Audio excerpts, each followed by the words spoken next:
History calls those men the greatest who have ennobled themselves by working for the common good. Experience acclaims as happiest the man who has made the greatest number of people happy.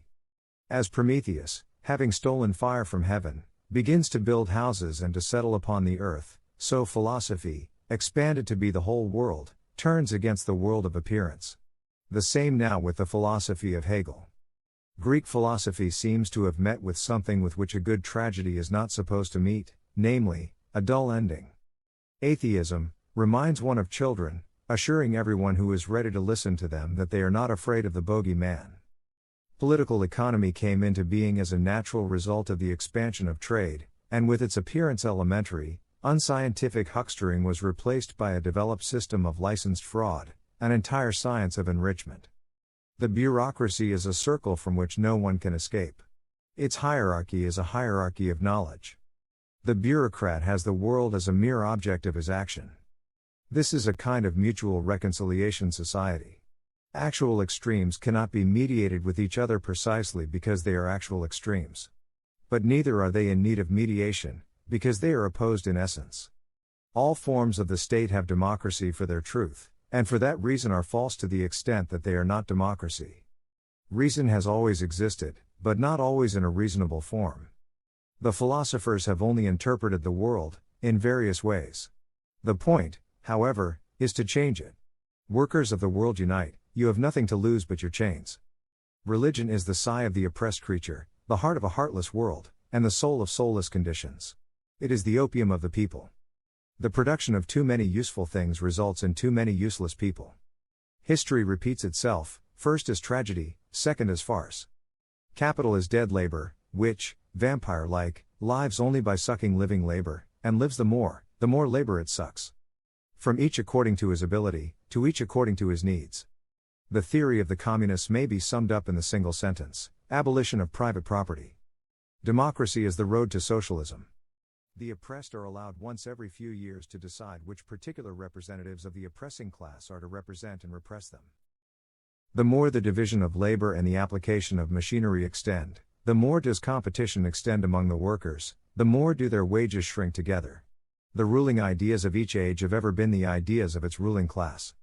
Men make their own history, but they do not make it as they please.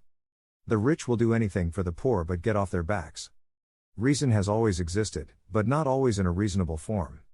The human being is in the most literal sense a political animal, not merely a gregarious animal, but an animal which can individuate itself only in the midst of society. The ruling ideas of each age have ever been the ideas of its ruling class. Surroundings influence our lives and characters as much as fate, destiny, or any supernatural agency. The first requisite of the happiness of the people is the abolition of religion. The tradition of all dead generations weighs like a nightmare on the brains of the living. Education is free. Freedom of education shall be enjoyed under the condition fixed by law and under the supreme control of the state. The meaning of peace is the absence of opposition to socialism. The theory of the communists may be summed up in the single sentence: abolition of private property. To be radical is to grasp things by the root. Nothing can have value without being an object of utility. The production of too many useful things results in too many useless people. Necessity is blind until it becomes conscious. Freedom is the consciousness of necessity. The bureaucracy takes itself to be the ultimate purpose of the state. Revolutions are the locomotives of history. Capital is dead labor, which, vampire-like, lives only by sucking living labor, and lives the more labor it sucks. Capital is money, capital is commodities. By virtue of it being value, it has acquired the occult ability to add value to itself. It brings forth living offspring, or, at the least, lays golden eggs. The history of all hitherto existing society is the history of class struggles. The first requisite of the happiness of the people is the abolition of religion. The philosophers have only interpreted the world, in various ways, the point is to change it. Men make their own history, but they do not make it as they please. Machines were, it may be said, the weapon employed by the capitalists to quell the revolt of specialized labor.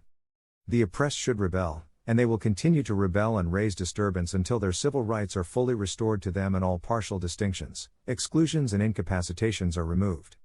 To be radical is to grasp things by the root. Reason has always existed, but not always in a reasonable form. The last capitalist we hang shall be the one who sold us the rope.